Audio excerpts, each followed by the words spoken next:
Today, I'm flying on board Swiss International Airlines first class, with just 8 first class suites across their fleet of 777s, A330s and A340s, with luxurious bedding, fine dining, champagne and the prospect of being driven across the tarmac in an S-Class Mercedes. It goes without saying I'm excited. With a price tag of over $5,000, I of course have high expectations, especially given I've just flown on board Air France's Le Première and Lufthansa's first class. I think this offers a good point of European first class comparison. I'd also like to thank Squarespace for sponsoring this video. This morning I'm beginning my journey in Stockholm, Sweden, where I'll be taking a connecting Swiss business class flight into Switzerland, and as usual I'm up at the crack of dawn. Hey guys, what is up and welcome back to the channel. You join me today in Sweden of all places, where I'm going to be starting my journey on Swiss first class. Just been staying at the airport hotel behind me, so let's go over to Terminal 5 of Arlanda International Airport and get over to Switzerland to start this epic journey. That is so much better, honestly guys. It's like 1 degree here, which is crazy because, oh no. The escalator's not switched on. I probably need it anyway, but the point is it's really cold here. It's September, but it's suddenly winter in Sweden apparently. Now it said to me that I needed to be pretty early for this. I needed to arrive like 3 hours before. I can see why. I believe everyone has to check in at the SAS check-in, and this is the queue, which is slightly concerning, although I feel that I should hopefully be able to get some form of fast track. And within 5 minutes, I'm checking in. Bear in mind, I was not able to check in online for this flight, which is most frustrating, but seems to be the norm these days. Usefully, there appears to be fast track, which is just what we need this morning, as it is very busy. Let's go through. Being the fact that I was told to come incredibly early for this flight, and the fact that there seems to be a couple of different lounges open, let's head over first to the American Express Centurion Lounge. Let's get up these steps. Hopefully it's open. I think it looks like it should be.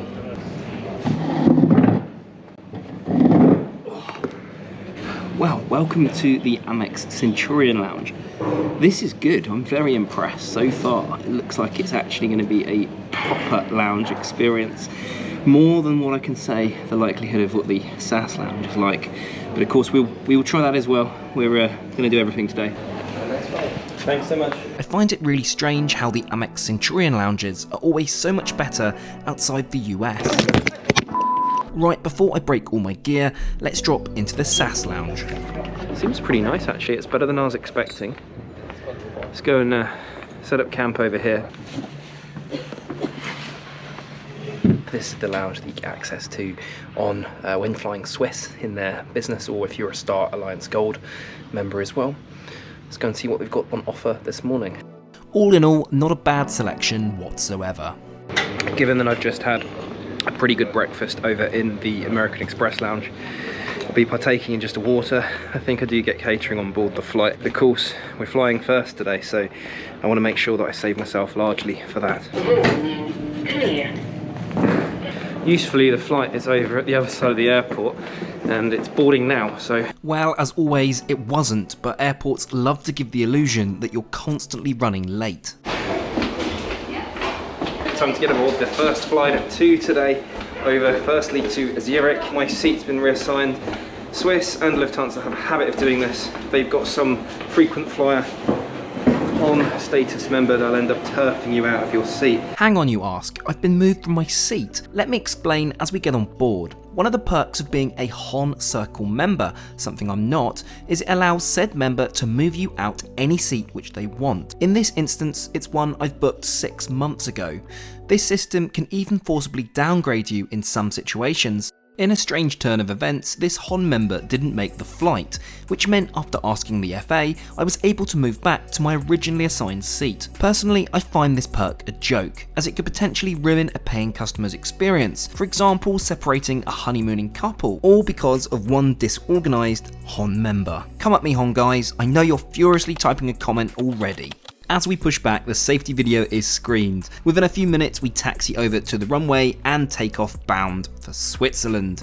Flight time is roughly 2 hours, covering a distance of 1,100 miles. Food is provided on today's flight, which I'm pretty impressed with. First up is a Swiss cheese omelette. This was fantastic, though totally stank out the cabin. This is served with some fresh bread and jam. There was also a charcuterie board full of cold cuts, which was a nice touch. Post food, I had to get a nap. We have a big first class flight coming up. A little longer than a few minutes later. I wake as we're just coming into land. I really must come and spend some time in Switzerland soon. It's an absolutely beautiful place, especially in the summer. Thank you so much. You're welcome. Welcome to Zurich, Switzerland. Goodness me, I actually got quite a lot of sleep on that flight. It does make me laugh, but these early starts really do take their toll. Anyway, now let's go and experience what Swiss First Class has to offer. And just before we experience Swiss First Class, here's a quick word from today's video sponsor, Squarespace. Squarespace make it super easy for you to set up and host a website. This isn't the 1990s where you have to know complicated coding. Squarespace really have this down, handling it all from the domain name through to the design, hosting, social media linking, and even your search engine optimization. The best bit is Squarespace are offering you a free trial and 10% off your first purchase of a website or domain. Just head over to squarespace.com/TrekTrendy and use the coupon code TrekTrendy. Thanks again Squarespace for making this video possible. So behind me is the usual lounge that you would go to. However, we're going to be having a look, of course, today at the first class lounge, which is just over here tucked away. I like it how, as with Air France, they kind of tuck their first class lounges a little bit out of the way. If you don't know they're there, you wouldn't find them. So this here, very discreet entrance, is the Swiss First and Hon Circle Lounge. So look at this, very out the way, back of the airport. After running through the COVID formalities for my next flight, I'm granted access into the Swiss First Class Lounge. It's beautifully designed in quite a minimalistic manner, with plenty of alpine wood creating an almost lodge-like effect. First up is a visit to the restaurant. I found this to be overcrowded and felt very much on top of the other guests. First up, some champagne. Unfortunately, there's nothing hugely exclusive here. Whilst tasty enough, it's not the Krug you'll get in Air France or LPGS in BA's Concorde room. Quite the letdown if I'm honest. Let's check out the menu. This has quite a number of options, but again, nothing quite on par with other first class offerings. I chose the chicken Caesar salad just to have something light prior to flying again. It tasted good, but we're a long way off a La Première experience. So just finished my lunch. It was a nice enough snack, but it's pretty basic if I'm honest. Right, next step though is I've got access to the shower, so let's go and see how this compares. My shower is named Roman's Horn.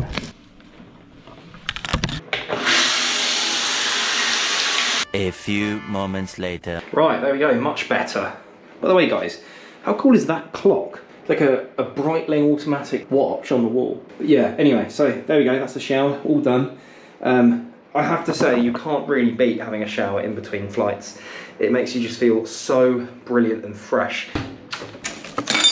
As for the rest of the lounge, there's a central bar which offers some solid options, yet nothing outlandish. In the currently closed E-gates, there's apparently a whiskey bar, offering over 200 varieties of whiskey. No news currently on when that will reopen. There's a bunch of sofa space dotted around the lounge, which at times can get rather oversubscribed. I managed to find a cozy corner to catch up on some emails though. Next, let's head over to the private work pods. So this is my, and I've got a habit of this, my little cubicle. I mean, it's fine to get some work done. It's not exactly quiet, unfortunately, because of this. Right, bit of work done. Now it is time to head over and get a ride over to the plane. Apparently I have a chauffeur waiting, so let's go. En route to the chauffeur service, I found the cigar room, which is a cool touch. I'm not a smoker, but if that's your jam, the option is here. There's even a small outside terrace. Continuing down to the chauffeur, I'm escorted with around 5 other passengers on a variety of first class flights. We all cram into the elevator and are taken to a separate passport control. Oh, and to the clothing snobs, note all the other first class passengers wearing tracksuits and t-shirts. For visit, well, I've just transited from Sweden. Now this I found a little disappointing. You don't get your own private transport during busy periods. Rather, you're all bunged into a van. It's a nice van, mind, but it's certainly not an S-Class. The journey over to the E-Gate takes around 5 minutes, and much of it is via tunnels, so not too much to see of the runway. Getting off at E-Gate though, I did get an awesome tarmac perspective, which kind of made the Vito van worth it. Getting up into the terminal, I met with, well, bedlam. No more first class service, you make your own way to the gate. Finally, I make it over to my gate, and this is what I find most strange. While there was a separate first class channel, it made zero difference, and you get funneled down a jet bridge with economy. At this point, today's plane comes into view, the Airbus A330, offering a 3-class setup of first, business and economy. Now, as I walk further down the jet bridge, I'm bemused to see they're only utilising one gangway. Given that this is Swiss's main hub, I find this a poor experience. It's not what is to be expected when flying in first class. Whilst I don't personally have a problem, it's certainly far from the likes of BA, Lufthansa and Air France. On board. As I walk through Swiss's subpar A330 business class, the intimate first class cabin comes into view. As there's no central luggage bin, all passengers must store their luggage in the side bins, meaning there's little room for my bags. Settling into my seat, it's quickly evident that the whole of first is full, which, if I'm honest, is great to see given the toll the pandemic has made on passenger loads. I'm promptly served a welcome drink of LPGS. Thank goodness Swiss have finally found some decent champagne. Right guys, it is a welcome on board today's flight over to Dubai. We're on the A330 today, which actually offers Swiss's old first class product. It's still pretty good, I wouldn't knock it, but it's a slightly different variant to what you get on the 777 or indeed the A340, which have been retrofitted with the new first class suites. Ah yes, the new suites. Well, I was lucky enough to fly this briefly last year. It represents a far superior product to the A330, with heightened privacy and fully closing suite doors. Having the A330 still in the fleet represents a real issue for me consistency-wise with Swiss. This is something you should really bear in mind when booking them. Time to check the menu and place my order. This is important to do quickly when the cabin is at capacity, as more often than not, your choices will become diminished in availability. It's a strong menu today, but in addition, I was offered an off-menu option. Meatloaf with mashed potato, bacon and beans. Wonderful. Yeah. At my seat there are also some slippers, an amenity kit and hangers for my clothing.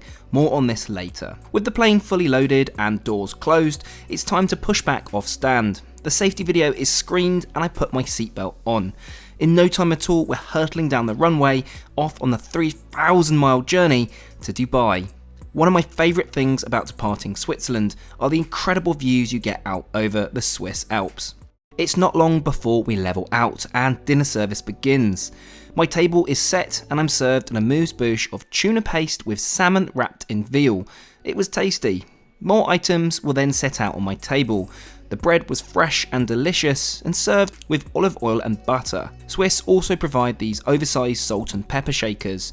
However, mine looked pretty battered. Thank goodness there is proper silverware provided. I can't think of any airline still using plastic cutlery in first. What even was that?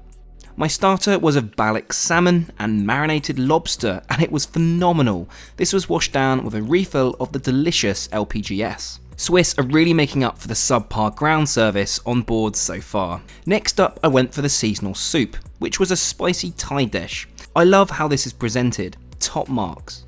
Now for my main. I went for the herb-coated chicken fillets on recommendation of the FA. I loved how this dish uses local Swiss ingredients and it tasted fantastic even at 30,000 feet. After a few moments of rest, I ordered the Swiss cheese plate, a tasting of all the onboard cheeses. These were good, though I was not keen on the rye bread, whatever it was that accompanied it. Now of course, it's that time, it's loo review. Now this is one of the weakest parts of the onboard experience. There are literally no amenities in the bathrooms. I'd have expected even some nice soap and hand lotion at the bare minimum. There's also only one F bathroom and it's very tight.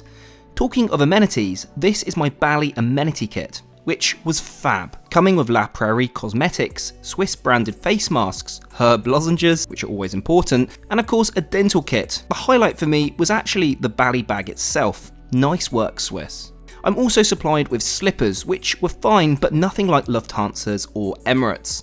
And of course pyjamas. These were all black, fitted well, nothing particularly special, with the only defining feature being the red top button. I'd rate these among the worst first class PJs. After freshening up, it's time to go to sleep.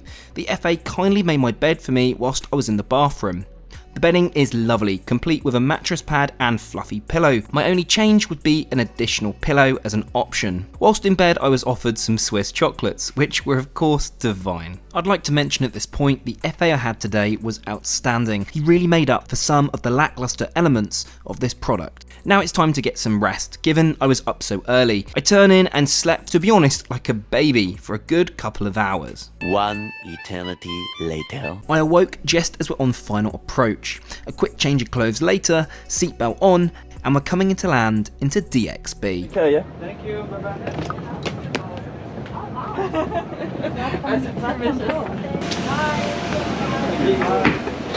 So guys, welcome to Dubai, the UAE.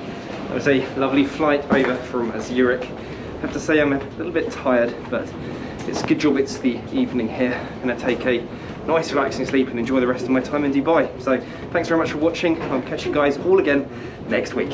Thanks once again to Squarespace for sponsoring today's video. Head to squarespace.com for a free trial, and when you're ready to launch, go to squarespace.com/trektrendy to save 10% off your first purchase of a website or domain.